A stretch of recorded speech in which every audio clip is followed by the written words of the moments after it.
cause massive strokes that are much more likely to be severely debilitating or even life-ending compared to other types of strokes. The good news is that we have options to reduce that risk. Blood thinners that have been around since the 1950s, we know reduce the risk of stroke, and over the last dozen years or so, those blood thinners have gotten easier to take and more effective. There are also procedures that are done in places like Northwestern. We could put a little device inside the heart to block off the areas where the blood clots form, and that might be a great option. For many people who with atrial fibrillation, we want to control the rhythm of the heart. And traditionally, we've done that with medications, but again, over the last 2 decades or so, a procedure called ablation has really taken the forefront of rhythm control. And now we can go into the heart and disrupt the electrical tissue that causes atrial fibrillation and actually keep people in a normal rhythm much more than we could with medication alone, and do it in a pretty rapid and safe manner at a place like Northwestern. Well, Dr. Passman, as the director of the Northwestern Medicine Center for Arrhythmia Research, you're leading an important clinical trial on atrial fibrillation. And I was just wondering if maybe you could tell us more about that study and how that really could potentially shape the future of AFib care. As a clinician who also does research, patients are a great source of questions, and medicine is not static. It's constantly evolving,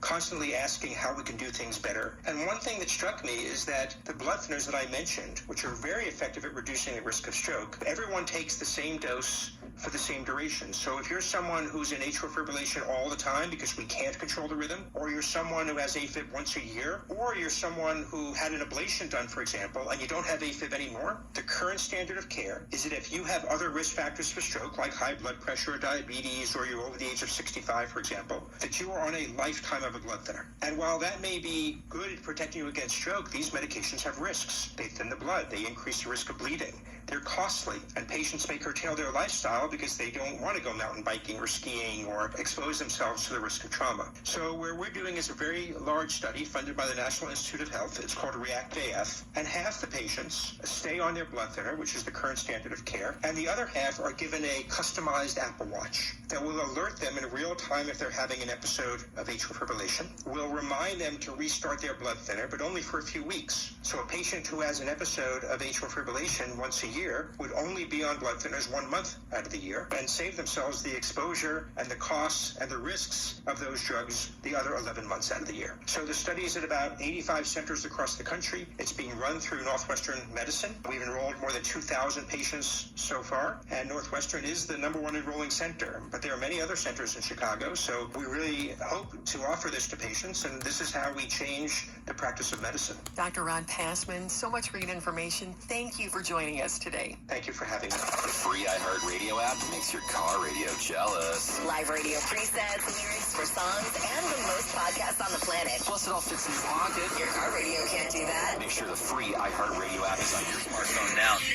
#1 app for radio. Attorney Advertising, Illinois. Attorney Sogo and Sogo. Paid active dramatization. Top dog does not mean we are the best. No guarantees of success. Hey, Top Dog, what we gonna do? I think it's a cover-up going on. This the biggest hospital in the city. Gotta use your dog nose. Stick this out. Nobody wanna take this man case. He had a stroke. What's he supposed to? I don't care how big the hospital is. No exceptions. Everybody getting big. Matter of fact, call him right now. Right now. Tell him what you gonna do to him. When you call him, I want you to bark at him. I want you to fight him through the phone. And I want you to identify yourself. You the dog. You top dog. Want you to tell him that you're hungry. Tell him that they the dog food. You gonna hate him. Tell him that you want him to pay. Tell him you ain't trying to wait. You want to yell. Tell him any accident. Top dog law. For additional information about contests on this station, go to 1035kissfm.com and click the contests tab. Experience Boom at the Zoo. Brookfield Zoo, Chicago's family-friendly Halloween celebration. Hey, Disney Santos here with Sounds of Our Culture. In celebration of Hispanic Heritage Month, iHeartRadio is bringing you stories and inspiration from your favorite artists. Now, let's hear from Becky G. Grandparents, my abuelitos are from Jalisco, Mexico. They came to the U.S. with not a penny in their pocket. They made something out of nothing. Whenever I find myself hitting a wall, I I realized, okay, if they make something out of nothing, I can do the same thing. We'll be speaking with more amazing artists all month long. Stay tuned with iHeartRadio for more sounds of our culture. The Nissan Rogue is here, ready for you to get the most out of life. Tested in the toughest conditions, the Rogue is built to last. Rogue, we took it to the limit. You can take it where you want. Celebrate Hispanic Heritage Month with Nissan. Turn it up! Chicago's #1 hit music station. Presented by Celsius. Refresh your energy with zero sugar, essential vitamins, and proven ingredients. We're your #1 preset. For songs that are right now. 103.5 Kiss FM. Chicago.